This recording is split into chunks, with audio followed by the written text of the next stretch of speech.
मुंबई नाशिक महामार्गावरील वाहतूक कोंडी कमी करण्यासाठी महत्त्वाचा मानला जाणारा खारेगाव खाडीवरील नवा उड्डाणपूल अखेर वाहतुकीसाठी खुला करण्यात आला आहे। बुधवार 29 एप्रिलपासून या पुलावरून वाहनांची वाहतूक सुरू झाली असून ठाण्याहून नाशिककडे जाणाऱ्या प्रवाशांसाठी मोठा दिलासा मिळाला आहे। गेल्या काही वर्षात ठाणे नाशिक मार्गावरील वाहतुकीचा ताण मोठ्या प्रमाणात वाढला होता। औद्योगिक वसाहती, वाढती नागरी वस्ती तसेच समृद्धी महामार्गाशी जोडणी झाल्यामुळे महामार्गावर वाहनांची संख्या प्रचंड वाढली आहे। परिणामी खारेगाव खाडी परिसर, साकेत पूल आणि टोल नाका भागात दररोज वाहतूक कोंडी होत होती।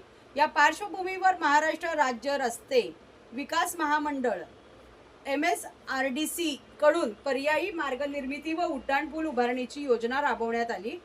खारेगाव टोल नाका परिसरात जुन्या साकेत पुलाच्या समांतर हा नवा उड्डाणपूल उभारण्यात आला आहे। यामुळे पूर्वी 4 लेनची वाहतूक 2 लेनवर येऊन निर्माण होणारी अडचण मोठ्या प्रमाणात दूर होणार आहे।